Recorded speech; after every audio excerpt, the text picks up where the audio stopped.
mulai rem ABS sepeda motor ini dari fungsinya terlebih dahulu. Kita lihat pada video berikut ini. Pada video sebelah kiri adalah sepeda motor yang tidak menggunakan rem ABS, dan sebelah kanan adalah sepeda motor yang menggunakan ABS. Terlihat pada yang non ABS akan terjadi slip pada sepeda motor dan tidak bisa dikendalikan, sedangkan yang rem ABS motor masih bisa dikendalikan dan tidak terjadi slip. Terutama pada tikungan bisa kita lihat motor terjadi slip dan tergelincir, sedangkan rem ABS bisa dengan mudah kita kendalikan. Kemudian pada video kecepatan lambat terlihat bahwa rem langsung mengunci, sedangkan pada ABS rem berputar kemudian berhenti kemudian berputar lagi. Itu terjadi dengan sangat cepat sekali, sehingga dapat disimpulkan bahwa fungsi dari rem ABS sendiri yaitu untuk mencegah terjadinya penguncian rem pada saat pengereman mendadak maupun pada saat pengereman di permukaan licin, karena penguncian rem akan menyebabkan slip roda terhadap permukaan jalan. Hal ini menyebabkan kita tidak mampu mengontrol arah sepeda motor.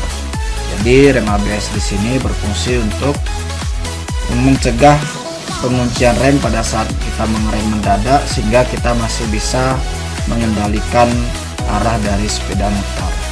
Sebelum kita masuki pemahaman kita pada rem ABS, kita ulas secara singkat bagaimana sih cara kerja rem hidrolik yang non ABS secara sederhana. Ini adalah komponen rem hidrolik. Cara kerjanya secara sederhana, rem hidrolik ini yaitu saat kita tekan pedal rem, maka piston akan mendorong fluida ke segala arah dengan tekanan yang sama. Fluida ini akan didorong melalui selang ke kaliper rem, sehingga tekanan pada fluida akan mampu mendorong piston, dan piston akan mendorong kanvas, sehingga kanvas akan menjepit brake disc yang diikat pada roda. Hal ini akan menyebabkan roda berhenti. Selanjutnya kita akan melihat komponen-komponen apa saja yang ada pada rem ABS. Secara garis besar, komponen rem ABS dapat kita bagi menjadi, yang pertama adalah hydraulic control unit, atau biasa juga kita sebut sebagai modulator. Modulator ini disinilah yang berfungsi untuk membuka dan menutup saluran dan dapat mengurangi tekanan fluida yang akan dikirimkan ke kaliper rem. Jadi mengurangi tekanan, kemudian kembali lagi menambah tekanan, dan seterusnya sampai roda dapat berhenti dengan aman. Selanjutnya adalah control unit atau ECU. Control unit di sini berfungsi untuk menerima sinyal dari sensor, baik sensor roda depan maupun sensor kecepatan roda belakang, kemudian akan memberikan perintah kepada solenoid untuk membuka dan menutup katup in dan katup keluar.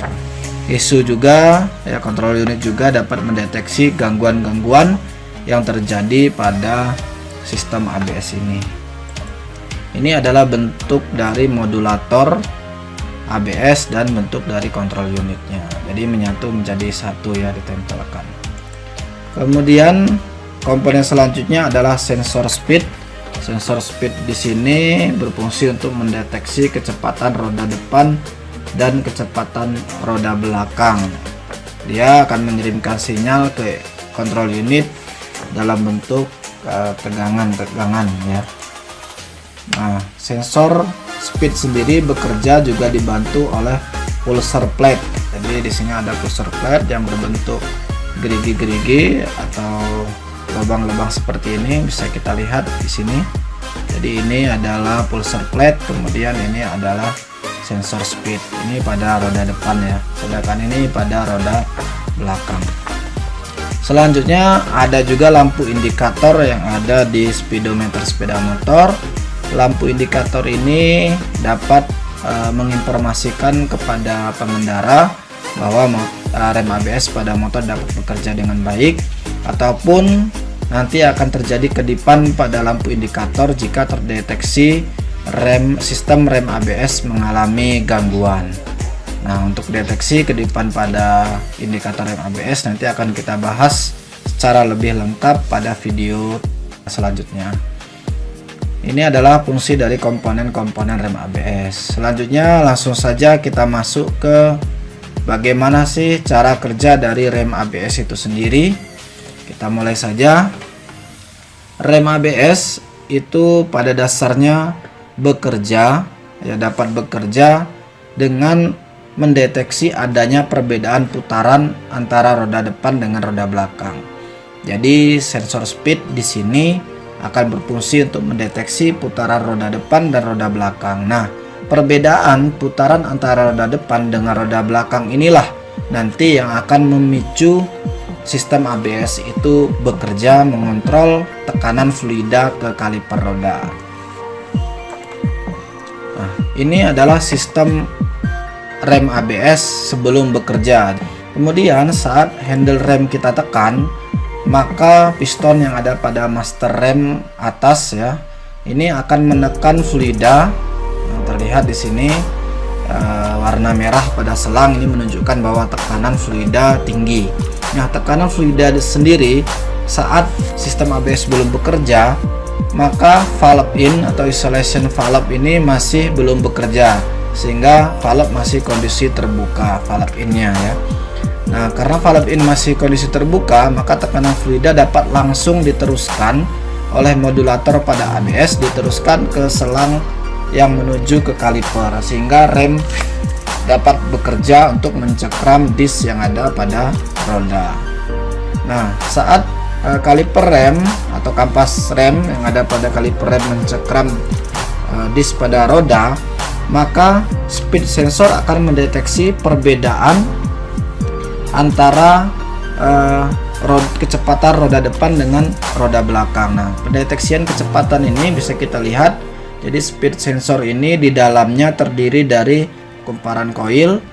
Nah, jika pulser plate itu berputar, maka kumparan koil yang ada pada speed sensor ini akan menghasilkan tegangan, akan menginduksikan tegangan.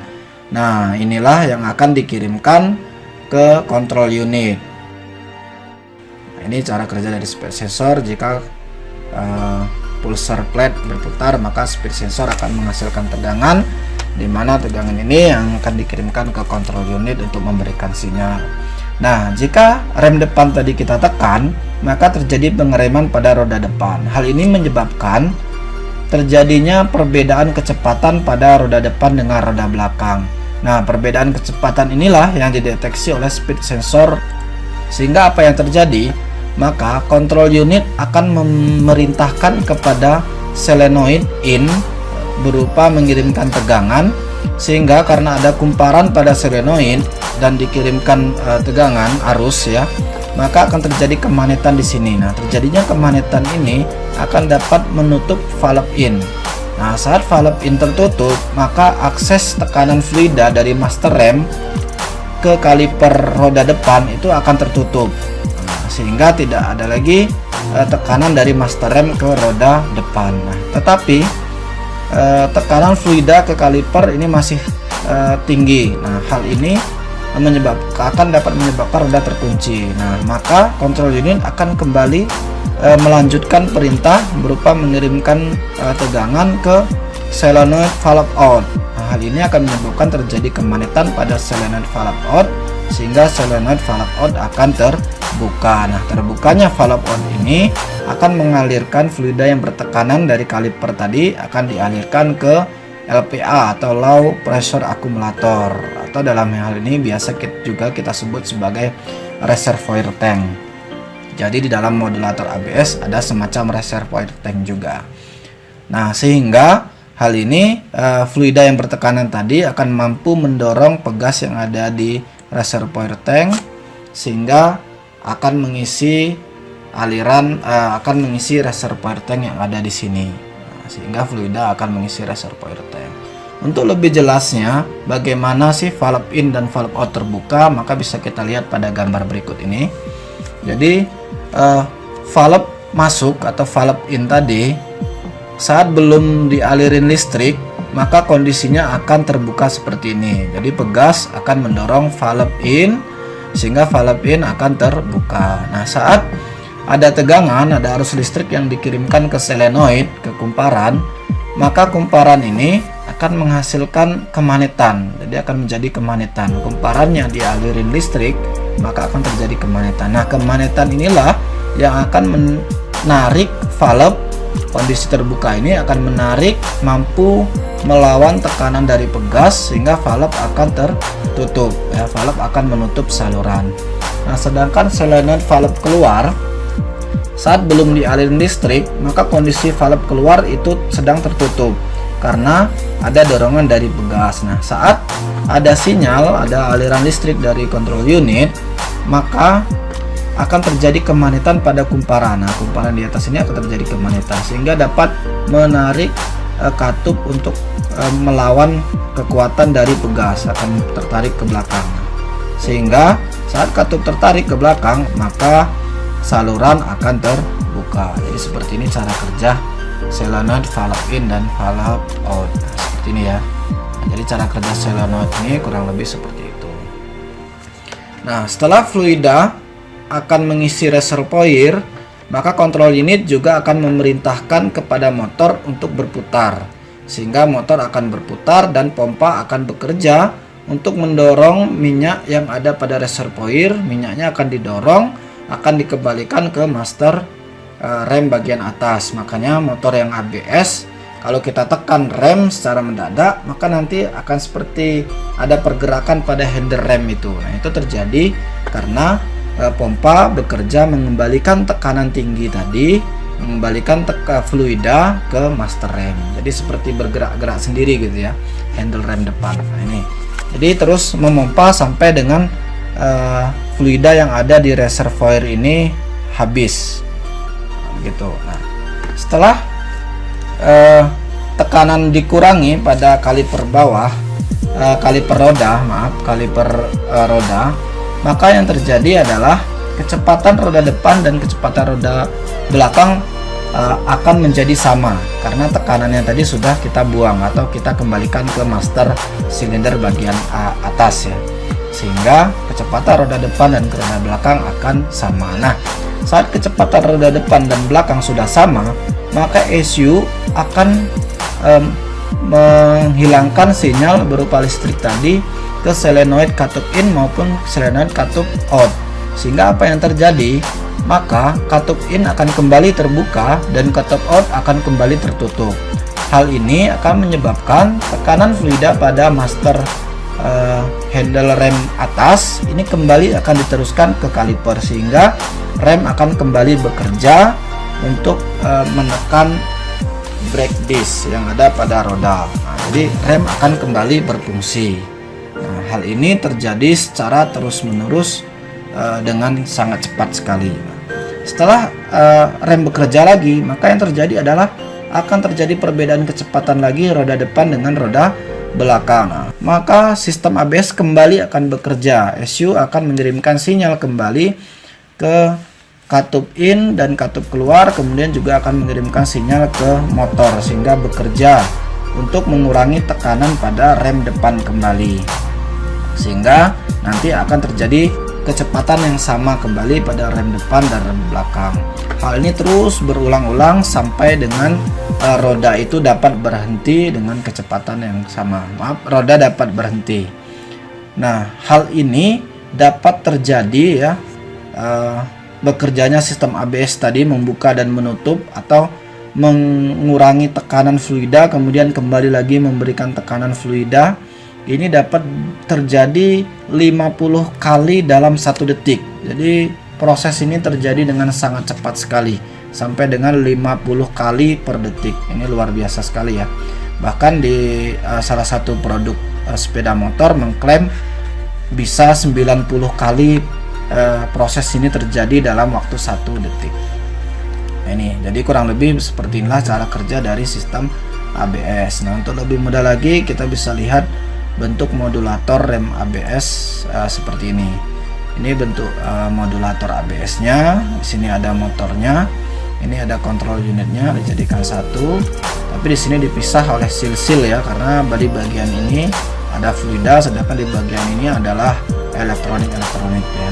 Kemudian ini bentuk pompanya. Kemudian ini ada reservoirnya tadi ya. Ada reservoir sementara dalam modulator. Kemudian ini bentuk valve in-nya ya. Kemudian ini adalah bentuk valve out-nya. Ini kurang lebih inilah cara kerja dari sistem